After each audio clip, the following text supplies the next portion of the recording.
गुरुर्ब्रह्मा गुरुर्विष्णू गुरुर्देव महेश्वरा गुरुर् साक्षात परब्रह्म तस्मै श्री गुरुवे नमः. जयांचे केलिया स्मरण होय सकळ विद्यांचे अधिकरण तेची वंदूया श्री चरण श्री गुरूंचे श्रुती स्मृती पुराणं आलयं करुणालयं नमामि भगवत्पादं शंकरं लोकशंकरं शंकरं शंकराचार्यं केशवं वादरायण सूत्रभाष्यकृतो वंदे भगवन्तो पुनः पुनः. शुकासारिके पूर्ण वैराग्य जाचे वशिष्ठा परिज्ञान योगेश्वराचे कवी वाल्मिका सारिका मान्य ऐसा नमस्कार माझा सद्गुरु रामदासा. जय जय रघुवीर समर्थ. सद्गुरु प्रल्हाद महाराज डॉक्टर काका व आदरणीय मंदाताईंना नमस्कार करते. जयश्रीताईंना नमस्कार करते. दासबोध अभ्यास वर्गासाठी जमलेल्या तुम्हा सर्व श्रोत्यांना वंदन करते. आज आपला दशक 6वा समास दुसरा ब्रह्मपावन निरूपण. या समासात ब्रह्मतत्वाचे वर्णन आहे. आणि हे एक तत्व, ब्रह्मतत्व हे एक तत्व जर जाणले की सर्व जाणल्यासारखे आहे. म्हणून जीवाला पावन व्हायचे असेल तर त्याने ब्रह्म जाणून घेऊन त्याचा शोध घेऊन त्याचा अनुभव घ्यावा. म्हणजे जो पतित झालेला जीव आहे तो पावन होतो. मागच्या दशकामध्ये आपण उपदेश लक्षण हा समास अभ्यासला होता. त्यामध्ये अनेक जणांनी अनेक उपदेश दिलेले असतात. मग कोणी उपदेश देताना कोणी अनेक मंत्रही सांगतात. कोणी श्रीरामाचा मंत्र सांगतात तर कोणी शिवाचा सांगतात तर कोणी श्रीकृष्णाचा सांगतात तर कोणी मार्तंडाचा सांगतात. पण असे सगळे मंत्र आणि उपासना वेगवेगळ्या असल्या तरी त्यामुळे काय होते की सामान्य माणसाला लक्षातच येत नाही की नेमकी आपण उपासना कशाची करावी आणि मंत्राचा जप कोणता करावा. पण एक साधकांनी लक्षात ठेवावे की जो श्रीगुरूकडून प्राप्त झालेला उपदेश आहे किंवा श्रीगुरू जर केले नसतील तर ज्या देवतावर आपली श्रद्धा आहे त्या देवतेचीच उपासना करावी आणि त्याच मंत्राचा जप करावा.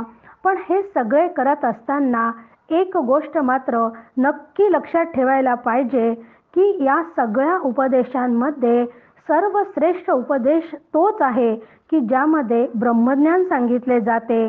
ज्यामध्ये ब्रह्मज्ञान सांगितले जात नाही त्या उपदेशाला काहीच किंमत नाही. म्हणून एका ब्रह्मविद्येशिवाय इतर विद्या निरुपयोगी असतात असे अनेक दृष्टांत देऊन समर्थांनी या समासाला सुरुवात केली आहे. ऐका उपदेशाची लक्षणे सायोज्य प्राप्ती होय जेणे नाना मतांचे पेखणे कामा नये सर्वथा श्रीराम. ब्रह्मज्ञाने विण उपदेश तो म्हणो नये विशेष धान्य विण जैसे भूस खाता नये श्रीराम. की आता श्रीगुरूंकडून प्राप्त झालेल्या उपदेशनाची लक्षणे ऐका की ज्या उपदेशामुळे जीवनमुक्ती मिळाली पाहिजे आणि कुठल्याही प्रकारचा बुद्धिभेद राहत नाही. कारण बुद्धिभेद जर असेल तर मतांच्या गलबल्यामुळे कोणताच उपदेश कामात पडत नाही. म्हणून ज्यामध्ये ब्रह्मज्ञान सांगितले जात नाही त्या उपदेशाला काहीच किंमत नाही. मग जसं धान्य न खाता जसा कोंडा खावा. म्हणजे एखाद्याच्या समोर जर धान्य ठेवले असेल तर तो धान्य न खाता तिथं असलेला कोंडाच खात असेल किंवा कणस नसलेल्या कडब्याची मळणी केली असेल किंवा लोणी काढल्यावर तरीही तो ताक जर घुसळत असेल. आता लोणी एकदा वर आलं तर पुन्हा ताक घुसळायचं कामच नाही ना. किंवा फळांची सालं काढून त्यातला गर न खाता सालीच खातो, की उसाच्या चोरट्या चघळीत बसतो, किंवा नारळातील खोबरे न खाता करवंट्यात चावल्या जातात. मग या अशा गोष्टी जर केल्या तर काय होते, की अशा गोष्टी करणे कदापि शक्य नाही. कारण अशा गोष्टी जर तो करत असेल तर तो असारच जाणतोय असं समजावं. शहाणा माणूस काय करेल, की सार काय आहे आणि असार काय आहे याचा विचार करेल आणि सार तत्वाचा स्वीकार करेल. म्हणजे तो काय करेल, की धान्य कोंडा न खाता धान्य खाईल, फळांच्या साली न खाता तो त्यातला गर खाईल, उसाचा रस सेवन करेल, नारळामधलं खोबरं खाईल. अशा सगळ्या सार गोष्टींचा तो स्वीकार करतो. त्यानंतर 6 ते 15 या ओव्यांमध्ये समर्थांनी आता निर्गुण ब्रह्माचेच वर्णन केलेले आहे. सार तत्व एकच आहे, की ते म्हणजे ब्रह्म. आणि आता म्हणून साराची निवड करायचा असा आपला एकदा निर्णय झाल्यानंतर आता समर्थ निर्गुण निराकार ब्रह्माचे वर्णन करणार आहेत आणि ते श्रोत्यांनी अत्यंत सावधपणाने ऐकावे असे समर्थ आपल्याला सांगत आहे. आता ब्रह्म जे का निर्गुण तेची केले निरूपण, सूचित करावे अंतःकरण श्रोतेजनी श्रीराम.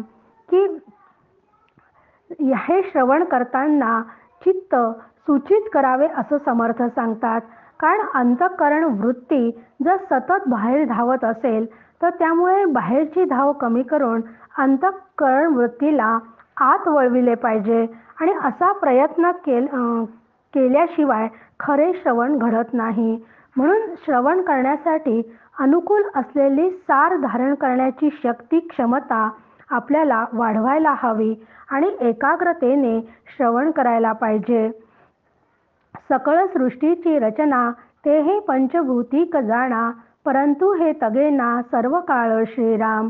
आदी अंती ब्रह्म निर्गुण तेची शाश्वताची खूण, येर पंचभूतिक जाण नाशिवंत श्रीराम. कारण ही संपूर्ण सृष्टी पंचमहाभूतांपासून निर्माण झालेली आहे आणि ती अत्यंत विविधतेने नटलेली आहे. पण जे जे काही पंचभूतात्मक असते ते नाशवंत असते. म्हणून ही सृष्टी पंचभूतांची घडली असूनही निश्चितपणे ती नाश पावणारी आहे. मग ही जर नाश पावणारी आहे तर मग खरं नाश न पावणारं असं तत्व कोणचं आहे? तर म्हणून आदी अंती ब्रह्म निर्गुण तीची शाश्वताची खूर, येर पंचभूतिक जाण नाशिवंत श्रीराम. की प्रथम पासून शेवटपर्यंत सगळीकडे निर्गुण व्यापक ब्रह्मच व्यापलेले आहे आणि तेच शाश्वत असून त्या वेगळे जे जे पंचमहाभूतांचे घडलेले आहे ते नष्ट होते, म्हणून ते अशाश्वत आहे. मग आपले शरीरही पंचमहाभूतांचे आहे व त्या निराकार ब्रह्माऐवजी दिसणारे जे आपल्याला जग आहे तेही पंचमहाभूतांचे आहे. मग यांना देव म्हणता येणार नाही असं स्पष्टपणे समर्थ आपल्याला 9व्या ओळीमध्ये सांगत आहेत. एरवी हे पाहता भूते देव कैसे म्हणावे त्या ते, भूत म्हणता मनुष्याते विषाद वाटे श्रीराम. मातो जगत जनक परमात्मा त्यासी आणि भूत उपमा, ज्याची कळेना महिमा ब्रह्मादिकासी श्रीराम. भूता ऐसा जगदीश म्हणता उत्पन्न होतो दोष, या कारणे महापुरुष सर्व जाणती श्रीराम. पृथ्वी आप तेज वायो आकाश, या सभाय जगदीश पंचभूतांसी आहे नाश, आत्मा अविनाश रूपी श्रीराम. की सामान्य माणसांना हे शरीर नाशवंत आहे आणि हे पंचमहाभूतांचे आहे हे सांगितले तर माणसाला भूतांचे म्हटल्यावर एकदम बरं वाटत नाही. कारण त्या शरीरावर त्याची अत्यंत प्रीती असते. परंतु हे शरीर पूर्वी नव्हते, आता दिसते आहे व नंतर एक दिवस ते जाणार आहे. मग जगही असेच आहे. मग जे आधी नव्हते व नंतरही असणार नाही, मग जे फक्त अधेमध्ये मला भासते आहे दिसते आहे तो केवळ भास आहे आणि भास हा नेहमी भासकाळीच सत्य वाटत असतो. मग दृश्य जगत मिथ्या असून त्याचे अधिष्ठान मात्र सत्य आहे. पण सामान्य लोकांना हे जगत दृश्य हे जगत आणि सगळं दृश्य जग हे डोळ्यांना दिसते म्हणून ते मिथ्या असूनही ते खरे वाटते व जे अधिष्ठान म्हणजे ब्रह्म जे डोळ्यांना दिसत नाही म्हणून ते सत्य आहे यावर लवकर विश्वास बसत नाही. जगाला उत्पन्न करणारा हा परमेश्वर माणसासारखा पाच भौतिक शरीरधारी नाही. इथे परमेश्वर म्हणजे ब्रह्मतत्व आहे. पाच भौतिक शरीरधारी नाही. त्याचे स्वरूप देवादिकालाही कळत नाही इतका तो सूक्ष्म व व्यापक आहे. पण याचे ज्ञान जर मला करून घ्यायचे असेल तर त्याचे ज्ञान सद्गुरू व संतांना असते. मग त्यांच्या जवळ मला जावं लागेल आणि कारण सद्गुरू आणि संत ब्रह्म व जगत यातील भेद जाणतात. शास्त्र सांगते की या सृष्टीत एका ब्रह्माशिवाय दुसरे काहीच नसते म्हणून पंचभूतात्मक सृष्टी ही ब्रह्मरूपच आहे.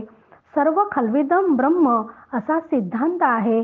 परंतु पंचमहाभूतांचे घडलेले जग नाशिवंत आहे हे प्रत्यक्ष दिसत असतानाही त्याला ब्रह्मरूप कसे म्हणावे असा प्रश्न पडतो.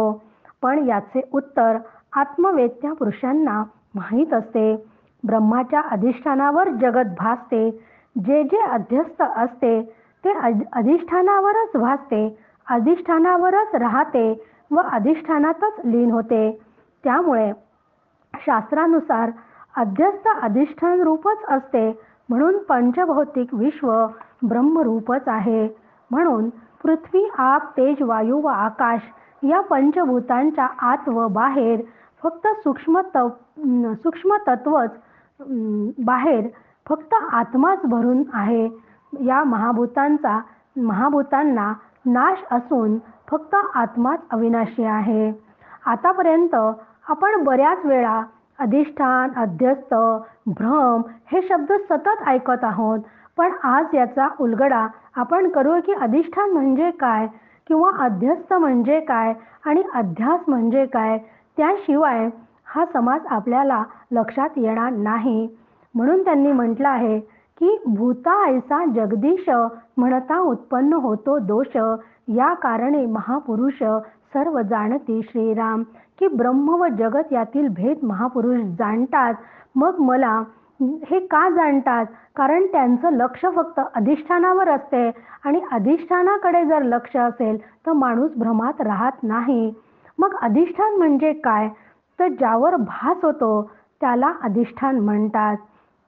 ज्याचा भास होतो त्याला अध्यस्त म्हणतात आणि प्रत्यक्ष भास होण्याच्या क्रियेला अध्यास म्हणतात. मग मला या जगताचा या ब्रह्मावर भास होतो आहे म्हणजेच काय की अधिष्ठान ब्रह्म आहे आणि त्या अधिष्ठान असलेल्या ब्रह्मावर मला जगताचा भास होत आहे म्हणून ब्रह्म अधिष्ठान आहे आणि जगत अध्यस्त आहे आणि हे जगत मला प्रत्यक्ष दिसते आहे म्हणजे या भास होण्याच्या क्रियेला अध्यास म्हणतात. मग हे आता खूप अवघड जरी वाटत असलं तरी एक आपण उदाहरण घेऊ त्यामुळे चटकन लक्षात येऊन जाईल. आता रात्रीची वेळ आहे आणि घराच्या अंगणामध्ये अंधुक प्रकाश आहे. तिथं एक दोरी पडली आहे आणि ती दोरी अंधुक प्रकाशामुळे साप वाटली. मग या प्रक्रियेत काय घडले की साप दिसल्याबरोबर त्याचं भय निर्माण झालं. भय वाटायला लागले. त्यामुळे सगळ्या अंगाला घाम सुटला. मग येथे दोरी हे अधिष्ठान आहे. त्या दोरीऐवजी साप दिसला हा अध्यस्त आहे आणि साप दिसल्यावर जे भय निर्माण झाले त्यावेळेची जी प्रक्रिया झाली अंगाला घाम सुटला ती प्रक्रिया म्हणजे भास आहे की त्यामुळे मी घाबरली आहे त्यामुळे भय निर्माण झाला आहे. म्हणजे साप खरा वाटला व भीती वाटायला लागली तो अध्यास आहे. मग लक्षात आलं की जिथं दोरी हे अधिष्ठान आहे दोरीऐवजी साप दिसला तो अध्यस्त आहे आणि साप खरा वाटला व भीती वाटायला लागली तो अध्यास होय. हा अध्यास म्हणजेच भ्रम होय आणि हा भ्रमच मला सत्य वाटला.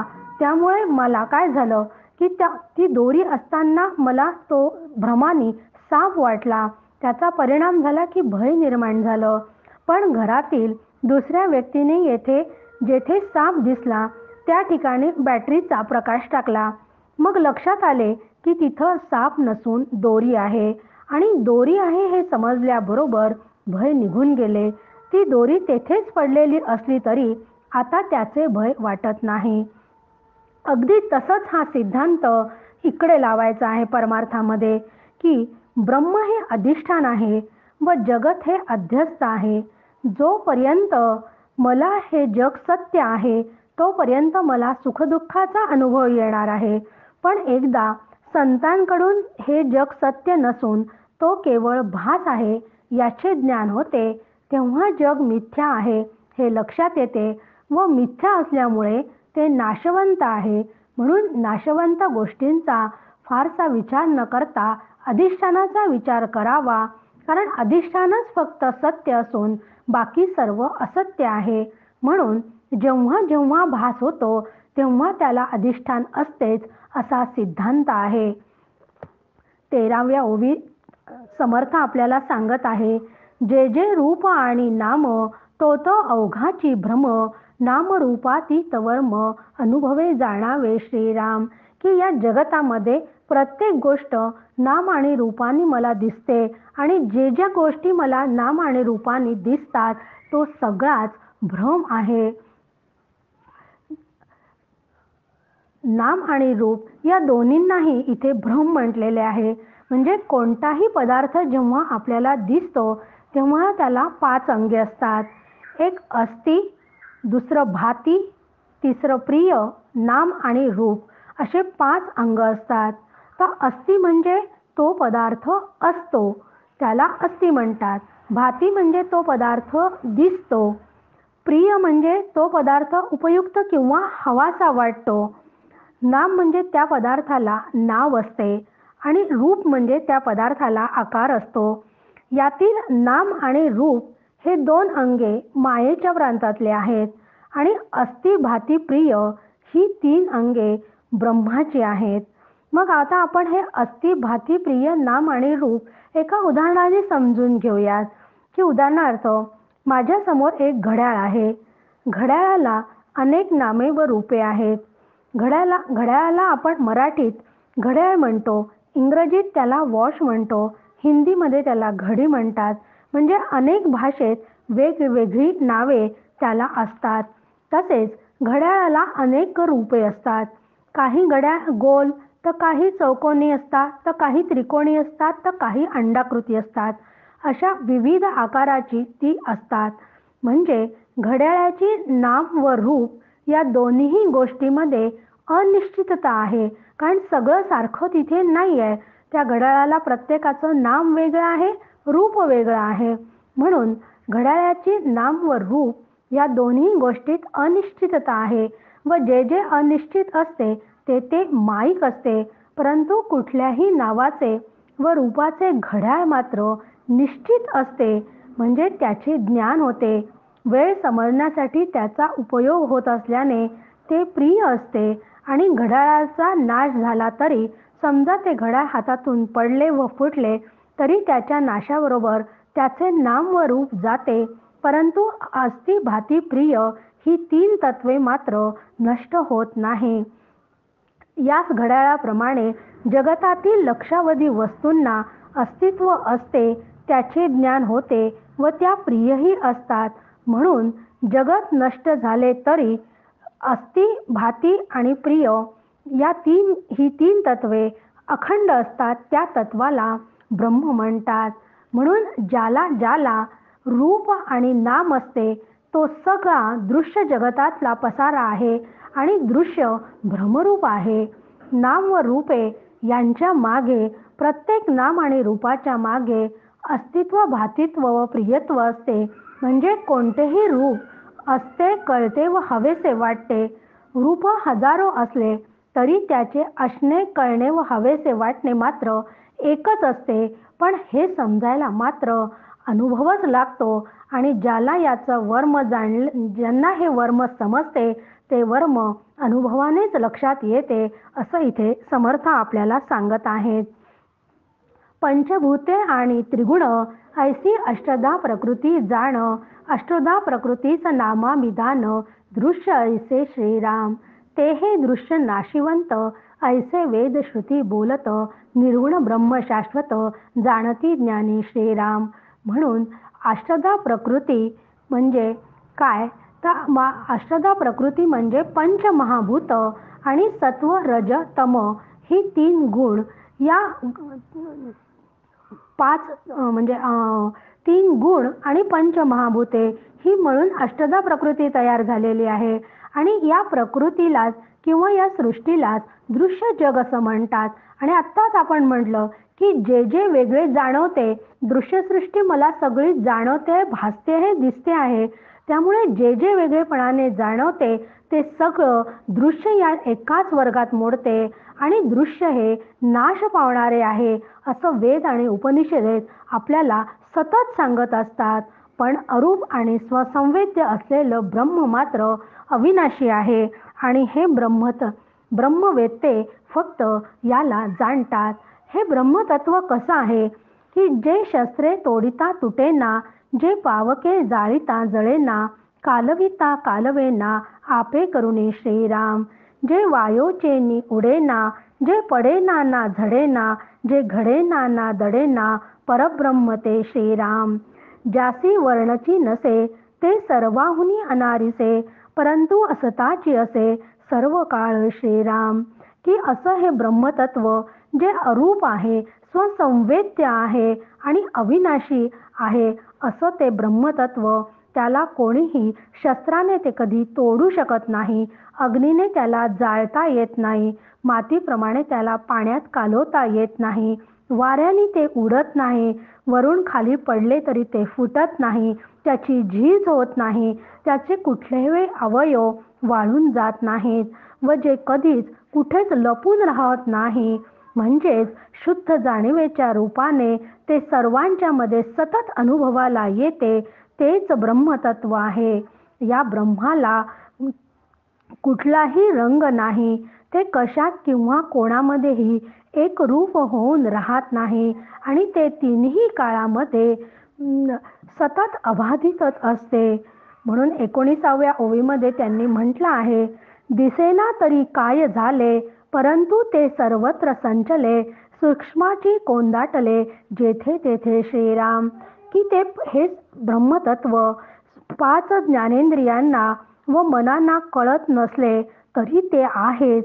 कारण कल्पना केल्या जाणाऱ्या कोणत्याही सूक्ष्म पदार्थांहूनही ते सूक्ष्म आहे आणि जे सूक्ष्म असते ते व्यापक असल्याने सर्वत्र ते घनताट भरलेले आहे.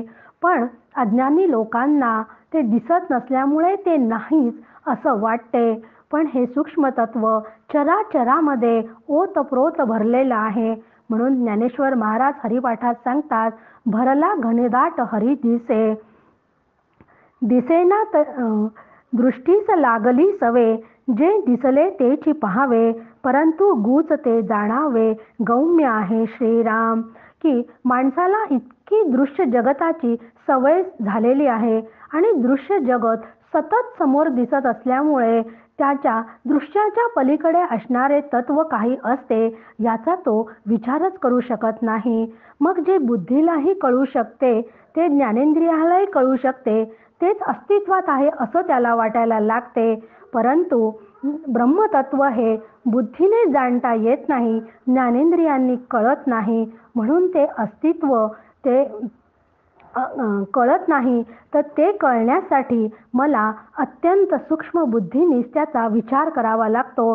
आणि सूक्ष्म बुद्धी गुह्य ब्रह्म अनुभवण्याचा सूक्ष्म बुद्धीने ते गुह्य ज्ञान मला अनुभवात आणावे लागते. आणि हे गुह्य ब्रह्म अनुभवण्यातच खरा पुरुषार्थ आहे. प्रगट ते जाणावे असार आणि गुप्त ते जाणावे सार, गुरुमुखे हा विचार उमजो लागे श्रीराम. कारण हे अत्यंत सूक्ष्म तत्व असल्यामुळे आणि हे गुह्य ज्ञान असल्यामुळे तो वृत्ती ज्ञानाला तो विषय लक्षात येत नाही, वृत्ती ज्ञानाने त्याचं ज्ञान होत नाही. म्हणून बुद्धी व ज्ञानेंद्रियांनी ज्याचा अनुभव येतो ते सगळं असार तत्व आहे. म्हणून जे ब्रह्मतत्व आहे ते सार आहे आणि ते अनुभवरूपच असते. म्हणून असे गुह्य ज्ञान जर मला करून घ्यायचे असेल आणि ते समजून घ्यायचे असेल तर त्यासाठी मला श्री गुरु आणि संतांचीच कास धरावी लागते आणि श्री गुरुकडूनच त्याचं खरं रहस्य मला जाणता येते. जे उमजेना ते उमजावे, जे दिसेना ते पहावे, जे कळेना ते जाणावे, विवेक बळे श्रीराम. गुप्ततेची प्रगटवावे, असाध्यतेची साधावे, कानडेची अभ्यासावे, सावकाश श्रीराम. वेदवीरांची आणि शेष, जेथे शिणले निशेष, तेची साधावे विशेष, परब्रह्म ते श्रीराम. 28 पर्यंत संपूर्ण विचार त्यांनी विवेकाच्या बळावर हे ब्रह्मतत्व कसं समजून घ्यावं हेच सांगितले आहे की श्री गुरूंनी समजून सांगितल्यानंतर विवेकाच्या बळावर जे बुद्धीलाही कळत नाही त्याचा प्रत्यक्ष अनुभव घ्यावा. जे डोळ्यांना दिसत नाही त्याला ज्ञानचक्षूंनी फक्त अनुभवता येते. त्यासाठी मात्र संत श्रीगुरु शास्त्रावर प्रचंड विश्वास असायला हवा.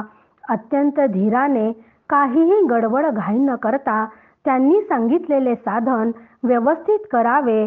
त्यांनी जो उपदेश दिला त्यावर सतत चिंतन मनन व अभ्यास करून त्या गुप्त तत्वाचा जाणून घेण्याचा प्रयत्न करावा आणि ते गुप्त आत्म्याचा साक्षात्कार करून घ्यावा. पण आपल्याला मात्र प्रत्येक गोष्ट आता लगेच आणि ताबडतोब हवी असते. थोडीफार साधना केल्याबरोबर लगेच अनुभव आला पाहिजे असं वाटते आणि अनुभव आला नाही की लगेच आपली श्रद्धा डळमळीत होते. पण इतके सोपे नाही आहे, कारण ते गुह्य ज्ञान आहे. म्हणून कदापिही थोड्या प्रयत्नांनी ते कधीही साध्य होऊ शकणार नाही. म्हणून साधनेमध्ये सतत सातत्य हवे, पूर्ण विश्वास हवा आणि पूर्ण विश्वासाने संतांजवळ बसूनच हे ज्ञान करून घ्यावे. अनेक जन्म साधना केल्यावर एखाद्यालाच त्याचा अनुभव येतो. पण अनुभव येतो हे मात्र नक्की, कारण इथे तुमच्या आमच्यासारखे लवकर साधक टिकतच नाही आणि टिकत नसल्यामुळे अनुभवच येऊ शकत नाही. मग या ब्रह्माचा अनुभव घ्यावा म्हणून 4 वेद, 4 मुखांचा ब्रह्मदेव व 1000 जीवांचा शेष हे ज्याच्या संबंधी काहीच बोलू शकत नाही ते बोलू म्हटलं तर त्यांना नेती म्हणून ते स्तब्ध होऊन गेले. ते थकले. त्या परब्रह्माचा अनुभव अध्यात्मशास्त्राच्या यथार्थ अभ्यासाने जाणता येते. उथळ लोकांना असे वाटते की आपण देव ओळखला आहे म्हणून जितुके गाव तितुके देव असा वरकड लोकांचा स्वभावच आहे. अशा या लोकांसाठी देवाच्या मूर्ती असल्याशिवाय भागत नाही. म्हणून 27व्या ओवीत समर्थ आपल्याला सांगत आहे, तयास म्हणावे देव वरकड लोकांचा स्वभाव, जितुके गाव तितुके देव जना कारणे श्रीराम. ऐसा देवाचा निश्चय झाला, देव निर्गुण प्रत्यया आला, आता आपणची आपला शोध घ्यावा श्रीराम. की वरकड लोकांच्या स्वभावासाठी जितुके गाव तितुके देव अशा प्रत्येक गावांमध्ये अनेक देवांच्या मूर्ती असल्याशिवाय भागतच नाही. पण देवावर श्रद्धा बसण्यासाठी व खरा देव समजण्यासाठी मूर्तीपूजेला महत्त्व आहेच. कारण मूर्तीपूजा करूनच म्हणजे सगुणातूनच मला निर्गुणापर्यंत जायचं आहे. पण देव म्हणजे परब्रह्म असून तो निर्गुण निराकादी आहे हा पक्का निश्चय मात्र झाल्यावरच विवेकाने त्याचा अनुभव घेण्याचा प्रयत्न करावा. माझे शरीर ऐसे म्हणतो तरी ते जाण देहा वेगळीची तो, मन माझे ऐसे जाणतो परी मनही नव्हे श्रीराम. की जो जीवात्मा शरीर माझे आहे असे म्हणतो त्या शरीराहून तो वेगळाच असला पाहिजे. कारण मी स्वतःला शरीर समजते आहे. मी शरीर नाही, मी देह नाही, मी मन नाही, मी बुद्धी नाही, असं करत करत करत आपल्याला आत्मतत्वापर्यंत पोहोचायचे आहे. म्हणून शरीराचे पृथक्करण केले असता पंचभूतादी तत्वांचा पसारा त्यात आहे हे लक्षात येते आणि स्थूल तत्व व त्यामागील सूक्ष्म तत्वात विचाराने लीन केले असता साररूप आत्माच शिल्लक राहतो.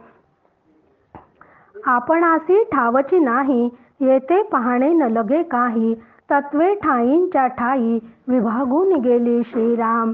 की शरीर मी नाही, अंतःकरण मी नाही, असं करत करत करत जेव्हा आपण आत्मतत्वापर्यंत पोहोचतो तेव्हा फक्त तिथे आत्माच शिल्लक होत असतो. म्हणून ज्ञानेश्वर महाराज सांगतात, या उपाधी माझी गुप्त, चैतन्य असे सर्वगत, ते तत्वज्ञ संत स्वीकारती.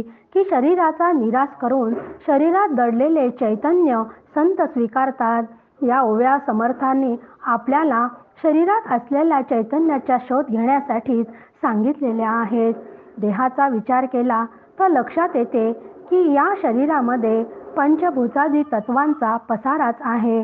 म्हणून स्थूल, सूक्ष्म, कारण आणि महाकारण या चारी देहांचा निराश करत करत एक एक तत्व मागे टाकत जीवात्म्याने स्वतःचे स्वरूप ओळखून घ्यायचे आणि अशा मीने जीवात्म्याने पृथक्करण केल्यावर तो फक्त स्वतः शिल्लक राहतो. म्हणजे जीवात्म्याची बुद्धी हाही घटक तिथं लीन झाल्यावर तिथे पाहणाराही उरत नाही. म्हणजेच काय होते की तिथे पृथक्करण केल्यावर सगळ्या गोष्टी लीन झाल्यावर फक्त आत्मतत्वच उरते. जोपर्यंत या 82 तत्वांचे गाठोडे अविद्येमुळे, म्हणजे शरीर म्हणजे मी आहे, मन म्हणजे मी आहे असं मला वाटत राहते, तोपर्यंत त्याचं अस्तित्व आहे. पण एकदा मी विचारांनी त्याचा बाध केला, त्याचा निराश केला की त्याला तसे वाटणे बंद होते. ते मिथ्या असल्याचा त्याचा निश्चय होतो. अशा या तत्वांचा विचाराने बाध केल्यावर केवळ एकमेव अद्वितीय भेदशून्य नित्य आत्माच उरतो. म्हणून पुढे 34 ते 43व्या ओव्यांमध्ये समर्थ आपल्याला पुन्हा आत्मनिवेदन भक्तीचेच स्वरूप सांगत आहे. आपणासी ठावची नाही जन्म मृत्यू कैसे काही, पाहता वस्तूचा ठाई पाप पुण्य नसे श्रीराम. पाप पुण्य येम यातना हे निर्गुणी तो असेना, आपण तोची जिरी जन्म मरणा ठाव कैसा श्रीराम. देहबुद्धीने बांधला तो विवेके मोकळा केला, देहातीत होता पावला मोक्षपद श्रीराम. की जीवरूपी आत्म्याला जेव्हा स्वतःची ओळख झाली तेव्हा जीवरूप मीला अस्तित्वच उरले नाही. त्यामुळे जन्ममरणाचा प्रश्नच उरला नाही. जन्ममरणाचा प्रश्न नाही मग पापपुण्याचा सुद्धा प्रश्न आपोआपच मिटला. पण खरा मी म्हणजे आत्मा निर्गुण असल्याने त्याला स्वर्ग नरक, पाप पुण्य याच्याशी त्याचा काहीच संबंध नाही. कारण पाप पुण्य, स्वर्ग नरक या सगळ्या कल्पना जीवाला असतात. आतापर्यंत जीव स्वतःला देह समजत होता, त्यामुळे देहाला होणारे सर्व सुखदुःख तो स्वतःचे समजत होता व मी देह या भ्रमाने तो सर्व कर्म करत होता. व कर्म हातून घडले की त्याचे फळ मिळणारच. मग चांगले कर्म असो की वाईट कर्म, त्याचे फळ भोगण्यासाठी पुन्हा जन्म असे अविरत चक्र सुरूच असते. पण आता त्याची विवेकाने देहबुद्धी नष्ट झाली, त्यामुळे जिवंत असताना त्याने विचारांनी मी देह नाही तर आत्मा आहे असा निश्चय केलेला आहे. म्हणून आतापर्यंत मी देह या कल्पनेने तो बांधला गेला होता, पण आता विवेकाने मी ब्रह्म आहे या विचाराने त्यांनी स्वतःला सोडवून घेतले. त्याला बंधन सापेक्ष मोक्ष मिळतो आहे. म्हणजे जिवंत असताना देह बाधित झाल्यावर मिळते जी मुक्ती मिळते ती जीवन मुक्ती, व देहाला मरण आल्यानंतर जी मुक्ती मिळते ती विदेह मुक्ती त्याला लाभते. झाले जन्माचे सार्थक निर्गुण आत्मा आपण एक, परंतु हा विवेक पाहिलाच पहावा श्रीराम. की अशी मुक्ती लाभणे यातच जन्माचे सार्थक आहे. कारण आत्मा हा अज, अजर व अमर आहे. अज म्हणजे जन्माला न येणारा, अजर म्हणजे अविकारी आणि अमर म्हणजे नित्य. तर मग अशा अद्वितीय निर्गुण आत्मा मी आहे हा अनुभव घेण्यातच जीवाचे कल्याण आहे. असा एकदा अनुभव आला की तो विवेकाने सतत सांभाळून ठेवावा. मग त्याच्या अनुभवाला सहजता येते आणि अशी सहजता आले की तेथेच विज्ञान होते. म्हणजेच जीव ब्रह्म ऐक्याचा अनुभव येतो आणि असे विज्ञान झाले की दृढ अपरिवर्तनीय असा ब्रह्मानुभव येतो. हेच जीव ब्रह्म ऐक्य होय. हे ऐक्य सतत टिकवण्यासाठी मात्र विवेक सांभाळून श्रवण मनन करून निश्चय सतत सांभाळावा लागतो. म्हणजे पुन्हा खाली घसरण्याची भीतीच राहत नाही. कारण एकदा अनुभव आल्यानंतर तो टिकवून ठेवणे ही साधकाची मोठी जबाबदारी आहे. जागे होता स्वप्न सरे, विवेक पाहता दृश्य ओसरे, स्वरूपानुसंधाने तरे प्राणी मात्र श्रीराम. की जसे स्वप्न पडल्यानंतर त्या स्वप्नात एखादा वाघ दिसला किंवा त्या स्वप्नामध्ये मी जगातली सगळ्यात श्रीमंत आहे असं जर दिसलं तरी जागृतीमध्ये आल्यानंतर वाघ दिसल्याचे भय राहत नाही व जगातील सगळ्यात श्रीमंत व्यक्ती आपण नसून सर्वसामान्य आहोत हे लक्षात येते. म्हणजे स्वप्न सत्य नाही, हे एक स्वप्न सत्य नाही हे लक्षात आले जागृतीत आल्यावर की त्या स्वप्नामधलं भय भीती सगळं नाहीसं होतं. मग जोपर्यंत मला हे जग सुद्धा एक स्वप्नच आहे आणि जोपर्यंत मला हे जग सत्य आहे असं अविद्येमुळे वाटत राहते, ते भासत राहते, तोपर्यंत मला त्या जगतामध्ये घडणाऱ्या प्रत्येक घटनेचा माझ्यावर परिणाम होतो.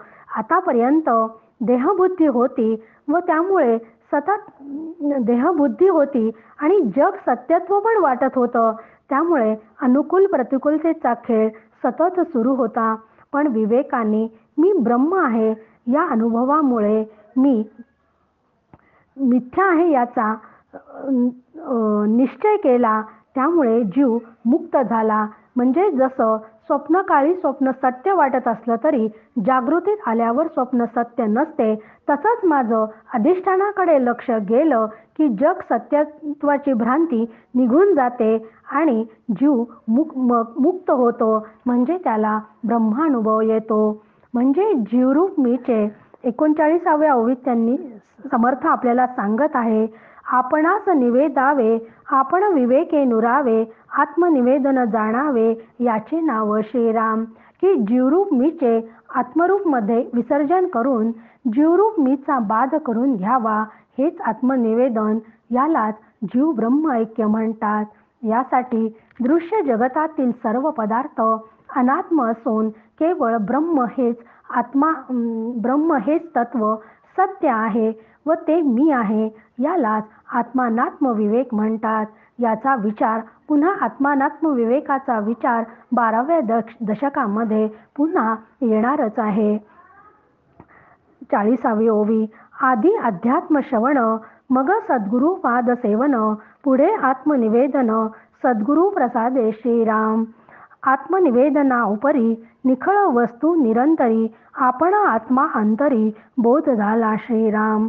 त्या ब्रह्मबोधे ब्रह्मची झाला, संसार खेद तो उडाला, देहो प्रारब्धी टाकीला सावकाश श्रीराम.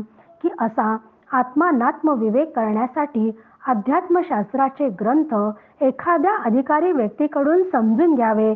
आत्मा काय अनात्मा काय त्याचा विवेक करायचा म्हणजे काय करायचे या सर्व गोष्टींचा श्रवणातून खुलासा करून घ्यावा. त्यासाठी सद्गुरूंचे पाय धरावे लागतात, त्यांची सेवा करावी लागते. त्या सेवेचा परिणाम म्हणजे श्री गुरु आत्मरूपी प्रसाद देतात. त्यांच्या कृपेने आत्मनिवेदन साध्य होते. आत्मनिवेदन साधल्यानंतर मी आत्मा हा अनुभव आला असता अत्यंत शुद्ध, कुठलाच मल नसलेले असे विमल व नित्य आत्मवस्तूच फक्त उरते आणि ती मी आहे याचा अनुभव घेणारा ब्रह्मरूपच होतो. आता दृश्य पदार्थ दिसत असले तरी त्या प्रपंचाचा बाध झालेला असल्याने सुखदुःखादी द्वंद्वाचे आघात थांबतात. आतापर्यंत ज्या देहावर प्रारब्धाची सत्ता चालत होती त्या स्थूल सूक्ष्म कारण देहाकडे तो देह सोपवतो व स्वतः आत्मरूप होतो, त्यालाच आत्मज्ञान म्हणतात. आतापर्यंत भ्रमाने व स्वतःला त्या तत्वापेक्षा वेगळे समजत होता, ते वेगळेपण जाऊन तो खरा भक्त होतो.